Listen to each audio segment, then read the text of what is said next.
Volvemos a Francia porque transcurre la nueva jornada de huelga general y en France 24 hacemos el cubrimiento. Los sindicatos no dan el brazo a torcer con la reforma de las pensiones, pero tampoco lo hace el gobierno de Emmanuel Macron tras adoptar el aumento de la edad de jubilación con el mecanismo 49.3 sin votación en la Asamblea Nacional. ¿Pero a qué costo? El Ejecutivo planea seguir impulsando su agenda de reformas, incluido un texto sobre migración y que ha sido además muy criticado por la oposición. La duda es si el mandatario hallará el capital político para navegar en el Parlamento. Vamos a hacer el análisis con Émeric Durès, quien es analista internacional y profesor de Relaciones Internacionales en la Pontificia Universidad Javeriana de Bogotá.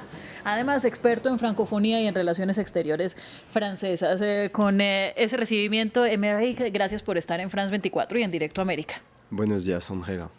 ¿Está Emmanuel Macron condenado al inmovilismo, como le preguntaron durante la entrevista que concedió la semana pasada en Televisión Nacional? Sí, se encuentra en un callejón sin salida con esta reforma de las pensiones.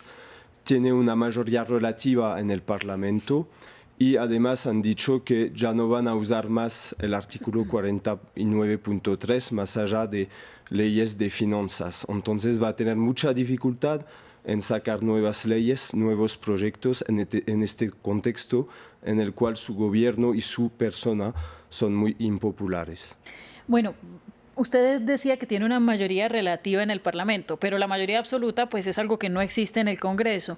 ¿Necesitará Macron, como en el caso de la reforma de las pensiones, un apoyo de otros grupos, como los republicanos, para llevar adelante otras iniciativas en su gobierno? Aún así, no está garantizado. ¿Qué le espera en el Parlamento? Por ejemplo, la reforma de la migración, por hablar de lo más cercano, que hoy debía presentarse, pero que fue aplazada en vista de la situación que hay en las calles y pues también a nivel político. Sí, el único apoyo que podría tener es por parte de los republicanos, el partido de derecha.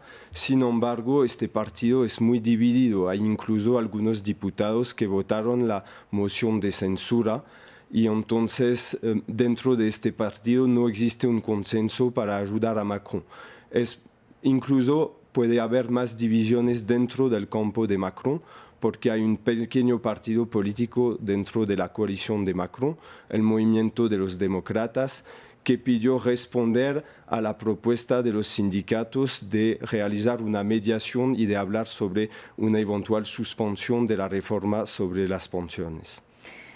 Asumiendo que la reforma para la migración siguiera su paso hacia el Parlamento, tan pronto se calme un poco la situación en las calles, si se logra calmar la situación en las calles, ¿usted cómo ve la posibilidad de esta reforma llamada para controlar la inmigración y mejorar la integración? Porque la oposición lo que dice desde la izquierda es que desmaterializa los trámites y los lugares donde se pueden pedir los documentos, es decir, que deshumaniza mucho el proceso migratorio.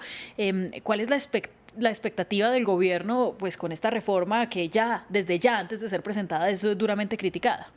Sí, el tema migratorio siempre provoca mucha polarización y va a haber entonces críticas por parte de la izquierda, pero críticas también por parte del partido de extrema derecha, de la Reagrupación Nacional. Entonces el espacio político va a ser muy estrecho y de hecho yo creo que este tema no va a volver como prioridad dentro de los próximos días, próximas semanas, porque el espacio para votar y para adoptar esta reforma es muy estrecho. Bueno, y en los titulares de hoy lo que hemos visto es que Macron tímidamente parece que está empezando a ofrecer la mano para buscar que finalicen las protestas. ¿A qué se refiere esto?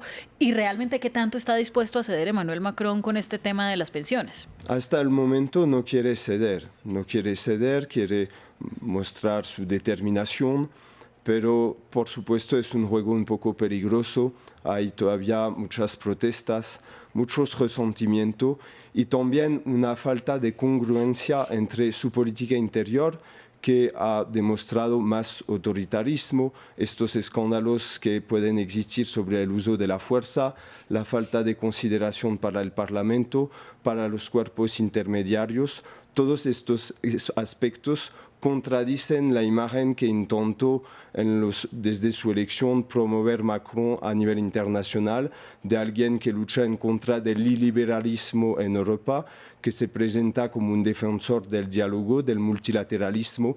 Entonces hay que tomar en cuenta no solamente la degradación de la situación interna, sino también el impacto internacional de esta crisis. ¿Usted cree que Macron está apostando por el desgaste de las protestas? Porque ya llevamos más de 2 meses de manifestaciones, al menos una de ellas semanales. Ya es hoy la 10ª gran jornada de huelga nacional en el país. ¿Usted ve que ese desgaste vaya a llegar? Bueno, efectivamente, eso es la apuesta de Macron, esperar el fin de las protestas, es efectivamente la 10ª jornada de protesta.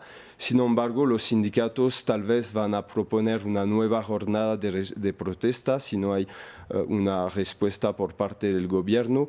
Todo esto afecta también la economía, afecta también, por ejemplo, el turismo, hay problemas, hay dificultades económicas para muchas empresas y entonces veremos lo que decide hacer, si sigue en esta perspectiva de no abrir el diálogo o si acepta abrir el diálogo. Pero para abrir el diálogo tiene que suspender esta reforma, la aplicación de la reforma de pensiones, porque es una condición absoluta para los sindicatos que están apoyados por una gran mayoría de la población, de la opinión pública, en particular de los activos, que están en gran mayoría en contra de esta reforma.